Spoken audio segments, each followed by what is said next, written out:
Hi everyone, this is Old Backpack. I'm the tank player for the GankBush squad, and we are trying out the new 5-man push strat with fellow win-timers. So if you're not familiar with the 5-man push map in Hanamura, it is simply you bring 5 men to one lane and you push really hard with good siege. And so you can see it displayed in our team comp right here, where we have an Hanamura whose beetles eat up tower shots. We have Brightwing, who is a fantastic sustain healer and has bribe. We also have Sylvanas, who shuts down towers, Uther just for the assistant support, and Falstad for the bribe. So we did this because you want the bribe heroes. Those are the most important heroes on this map. The EXP champs, the support champs, give a lot, and I mean a lot of EXP.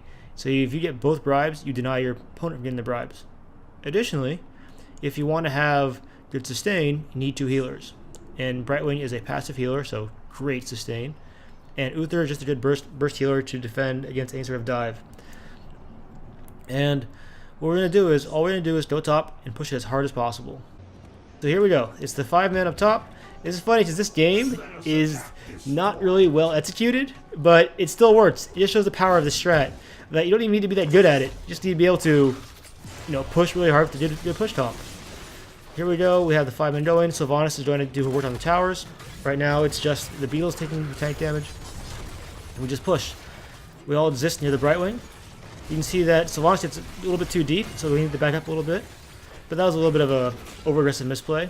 It's okay. Even with that sort of early death, we're not really at that much of a disadvantage. You can see that we actually forced a full 5-man rotation from the opposing team. So that Soth that we're losing bottom, they're losing bottom too. It's okay. Granted, they have Azmodan, which is probably, this is his best map by a large margin, just because he has that sort of split push in the lane that we can't push. But you'll actually see we are able to out-push him. So right here, you're watching us take full value out of this double support comp. Where you see no one's really dying. Well, until that happens. Here we get to the counter kill. Oh, okay. We didn't get the counter kill, which is kind of hilarious. So this, once again, it's just to show how useful this can be, and that even here we're losing the first part of the game. We're legitimately losing it.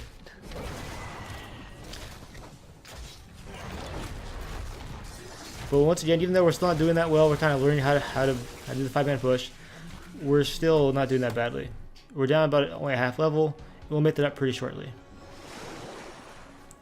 You see, here I go have to be back and make it a kill. Oh, if you saw that, I just missed the impale. That's a sad day for Nubarak. It is kind of funny watching the opposing Azmodan trying to beam me with his all-shot burn talent, which is doing absolutely no damage to the Nubarak, which is hilarious. Yep. We maintain the siege, maintain the push. You see the layer gets low, and see how our team is, for the most part, all full. We're able to push really aggressively into the enemy team. And with Sylvanas behind us, there's no real fear of our retreat. We can always just back up whenever we want. Okay, now we just back up after we push the enemy team back with our better sustain, and having double support, we'll always have better sustain than them. And once we start getting the support camps on bribe, we'll have even more sustain, because the support camps are able to heal by percentage, instead of just flat numbers. Okay, and like that, in the first 3 minutes, the first fort is already down. And you see the EXP advantage now. It's 3-5. Yes, we got keeps, but now after, yes, we got fort, but now we have the fort. Now we send the 2 globals to grab the 2 different support camps. Brightwing gets probably the enemy support camp, and we grab our support camp. And watch these huge EXP jumps.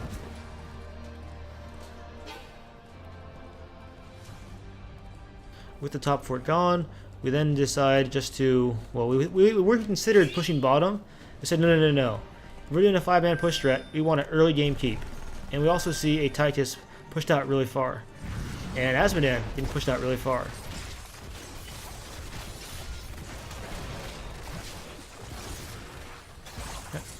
You see the Lyra trying to engage onto our Falstad and fails because we have 2 support to really bring him back up to full. right there. False dive once again continues to dive, but the supports went out. Now that we have a player advantage, we're going to forfeit this payload because this payload right now only gets us 2 shots. We want more than that. We really want to press the advantage and keep getting our structural advantage over the enemy team. Because in this map, structural advantage is more important because then you get more EXP. More EXP means winning more team fights.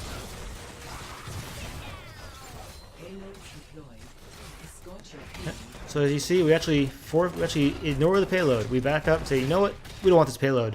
We want the push. We want these walls. Unfortunately, our Brightwing didn't quite get the message, but he'll be there immediately. He's Brightwing. He can always warp back in. You see the opposing Asmodan on the minimap trying to flank us, which is a little hilarious. Like, the Asmodan flank is the new meta. There he is behind us, and we really should just turn around and dive on him. He's kind of asking to die, and we'll oblige him. There's a 3-man burrow with the Savant getting caught out. Unfortunate for us. It's going to force us to be back, unless we are able to get more damage out.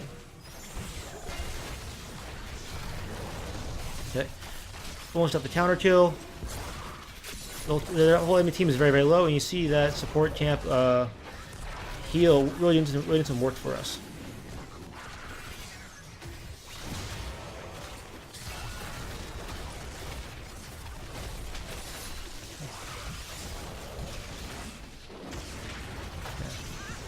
You'll notice how we're actually able to kind of just push forever. Even with the man down, we're still able to get a counter kill on the Murden. Like the highest damage, highest health here on their team. Here we go. We're going to steal their support camp for more experience. Watch the EXP spike happen right now. Boom! That big chunk from the support camp. After failing to push top, we see a large wave bottom and decide to push that lane instead to continue our EXP lead.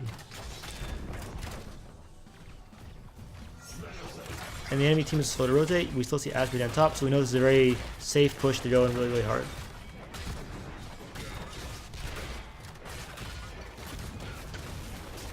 There's the enemy Murden, who's fighting a 5v1, and he's going to be paid for that.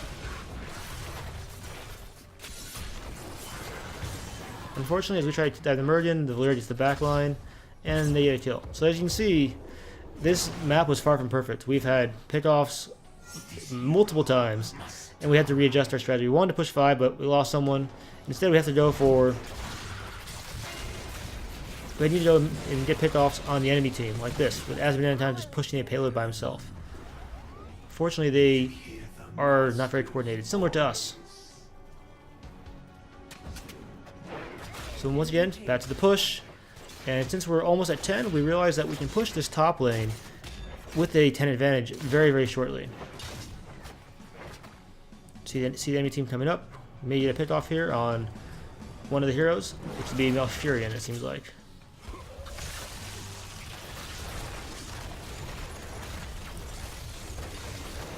The blow up, and then we go for the pickoff. Now we have 10. We're absolutely certain that we can push this with almost impunity. We're going to keep off this.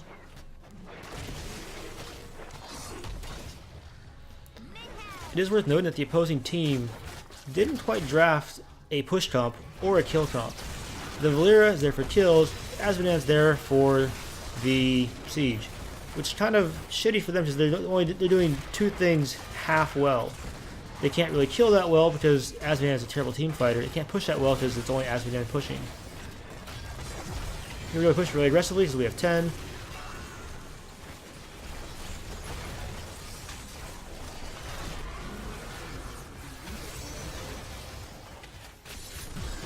All the heroes get blown. Now we're going to start getting pits off.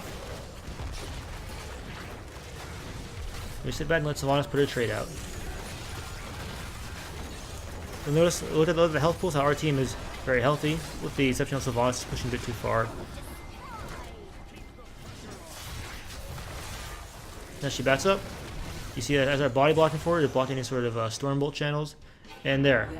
Now that we have 1 keep down by the 8.5 minute mark, this will now send a sapper in that lane every other creep wave, which will be, well, it's an alternative win condition.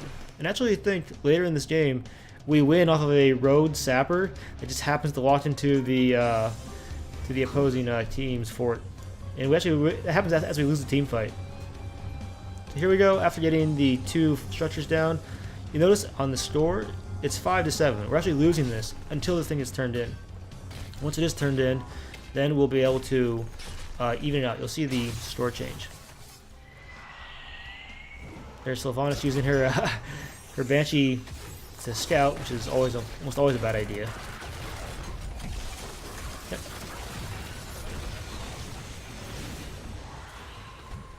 So the team fight breaks out, which is okay because it's 5v5, and we're pushing with the payload. See that we burn down the Murden, and we continue to push through them.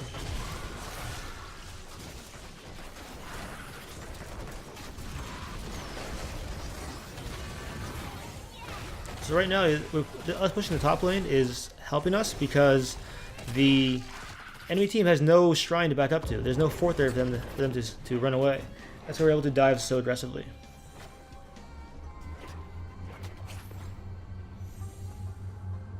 Now that we've won the team fight, we're just going to very comfortably walk our payload in. Seeing that we have 4 heroes there pushing the payload in, we don't actually need me there. I get able to back up, get more mana. You'll notice that the bottom just had a camp taken, so that means the enemy team is split. So if we wanted to dive them, we could. And we might actually do it here. Just because we know we'll have a hero advantage. The enemy's payload will be redeployed shortly. Here I go, I set up a TP target for Brightwing, who's able to get, once again, another huge EXP spike for us. I grab the healing pulse, and now we are able to push the bottom lane, which will almost always force an allied... almost always force the enemy team to defend top lane from the sappers. We'll also push bottom because you notice that the enemy payload's top, so they'll probably send heroes top in order to push with it, leaving the bottom fort available for us to siege down.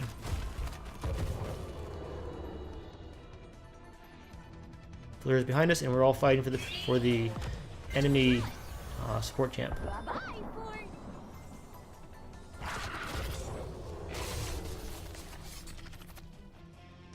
So now we're just posturing, trying to get out of that support champ, and we can then start our push into the bottom lane.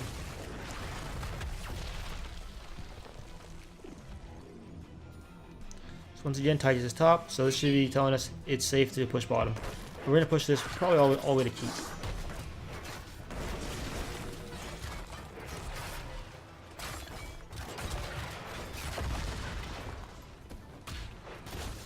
So once again, here comes the Azmodan flank, which is a hilarious idea. He actually wants to, I guess with dunce, I suppose. Probably back up and punch him for this. There's initiate, and then we blow up. Unfortunately, we had the Brightwing also die. And now we're a man down, and so we probably should be backing up, even though we may get a kill off of this Virgin.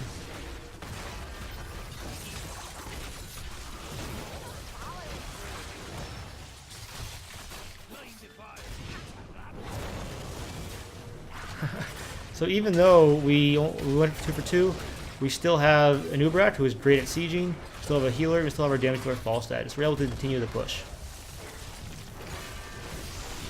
And they lost their Valera, so that's their main source of hero killing, so we're almost entirely safe pushing this wall down with our multiple healing pulses to keep the whole team ready. And the Brightwing and Falstad just flew back in, so we're great to push this. However, now it's a 4v5.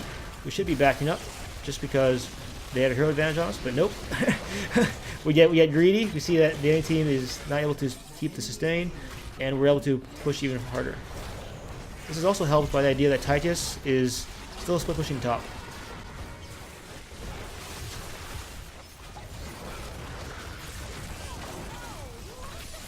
Once Sylvanas rejoins the team, we should be okay to push this back in.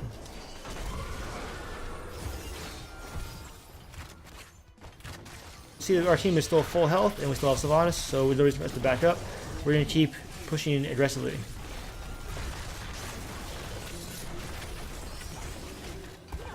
And now the keep is fallen. So we've taken both keeps. after 13 minutes. And the enemy team now essentially has to keep a man in lane for the rest of the game. Right now, Zero's back up. We were down what we wanted, but us being somewhat an uncoordinated team, we decided to stay a bit longer. But we eventually were able to back up. Now all we need to do is push in a payload. After pushing this payload, we'll get 3 shots. And it only needs 1 more shot for us to win the game. Which should be a boss, which should be a payload, anything almost.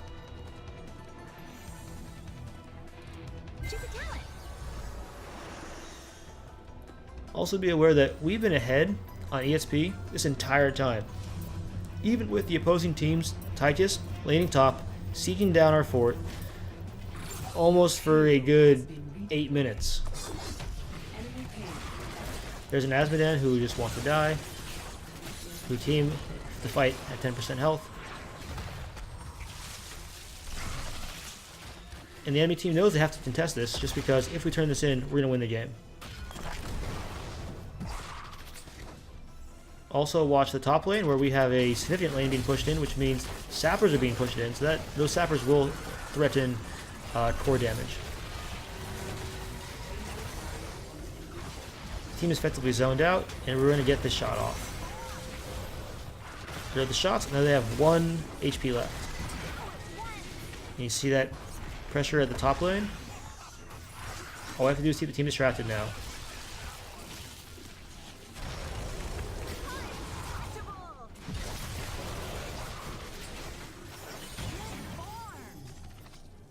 And here it comes. Either we get boss or the sapper. It was still GG. Either way. And so this was the game of 5-man push in Hanamura.